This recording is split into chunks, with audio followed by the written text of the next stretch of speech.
Good day, everyone. This is Dr. Don Charles, and welcome to my YouTube channel. On this channel, I will be posting several videos regarding economics and how to trade the financial markets. So if you're interested, stay tuned for more. So today I want to speak about oil prices. There are two grades of crude oil which are used as benchmarks for other oil prices. They are WTI, West Texas Intermediate, and North Sea Brent. Let me show you them. So this is WTI, and Brent. This is Brent. So you can see here, I have a lot of indicators on my chart. Let me remove my indicators. Let me remove the indicators.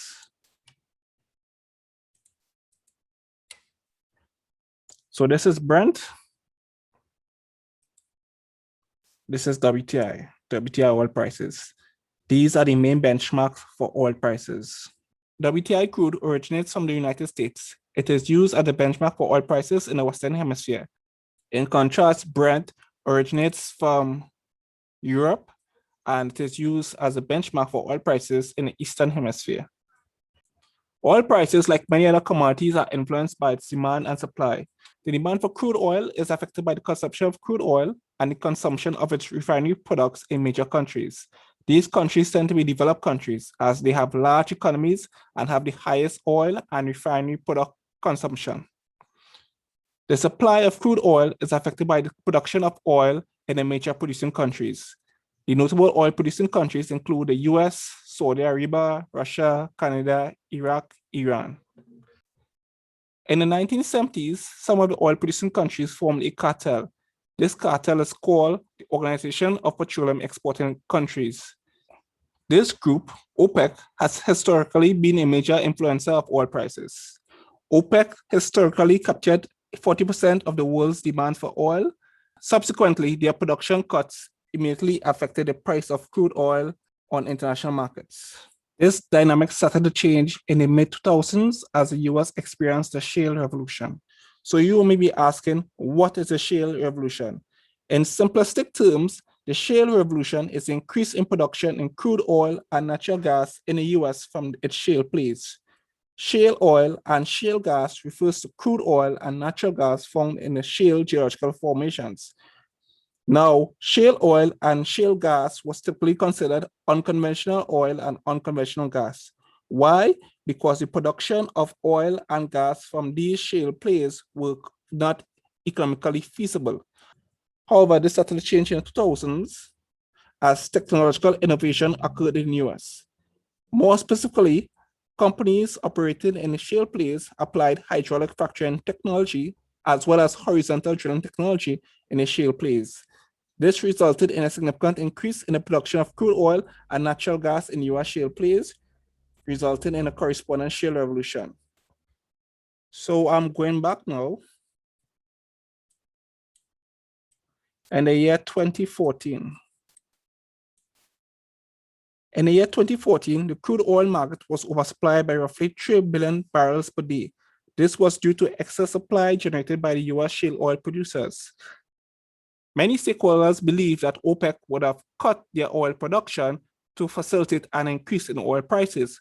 However, OPEC did the opposite. Rather than cut their production to support oil prices, they increased their production. This resulted in a significant decrease in oil prices in 2014. And you can see it here, significant decrease in oil prices. It went into 2015. Oil prices stayed low in 2015. They stayed low in 2016.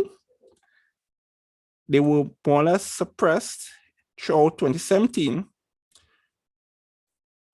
And they only started to rebound coming to the end of 2017, going into 2018.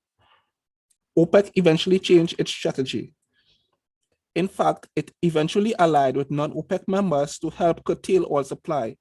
So around this period, coming on to the end of 2017, 24 major oil producers, which comprise of both OPEC and non-OPEC members, agreed to curtail oil production by 1.6 billion barrels per day. This agreement was referred to as the Vienna Agreement. This alliance of OPEC and non-OPEC members in the Vienna Agreement is called OPEC Plus.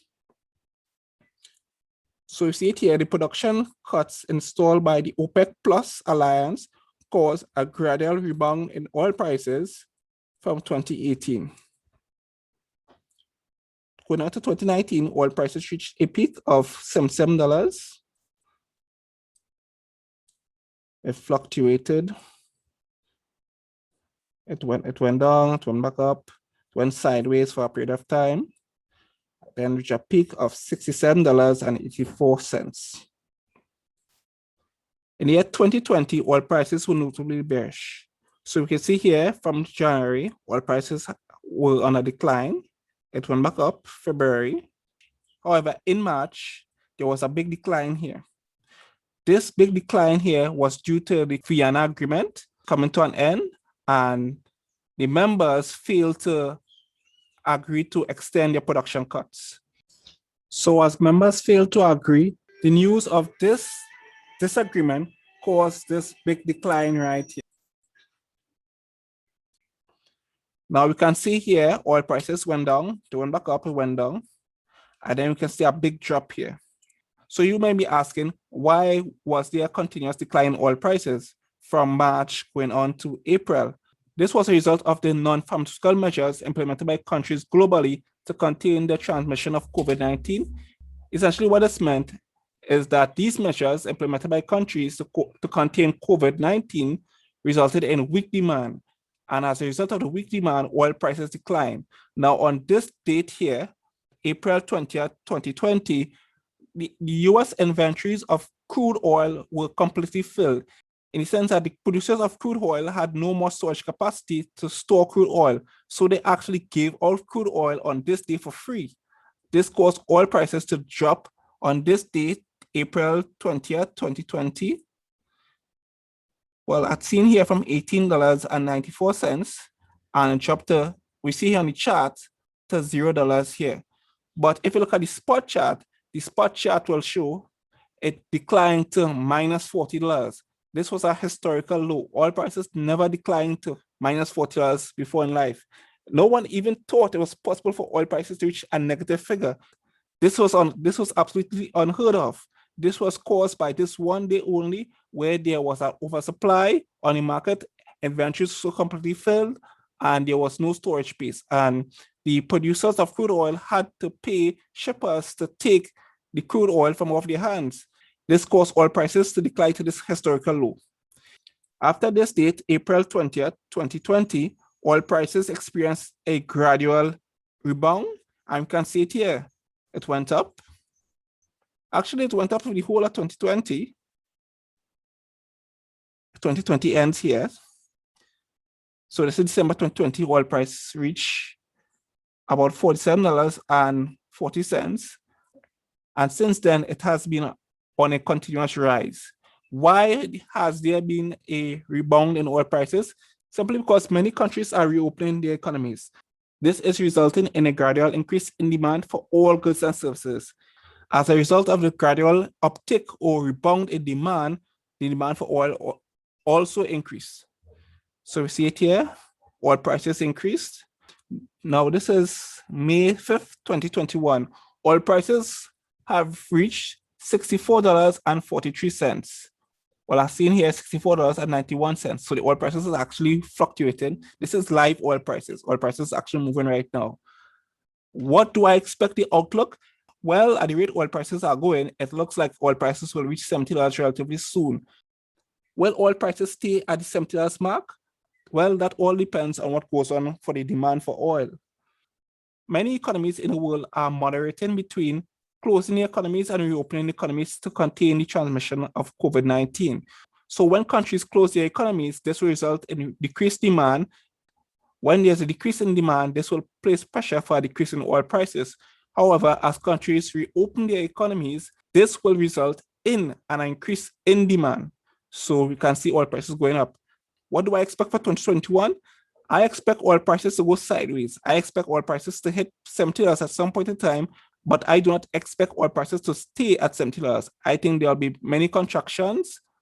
oil prices might hit $70, it might be climbing back into the $60 range, and then it might go back up to the $70 range. So this is what I expect for the next 2 to 3 months.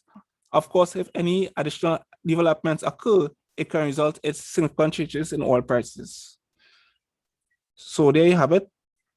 So this brings me to my end of my crude oil price update. Thank you.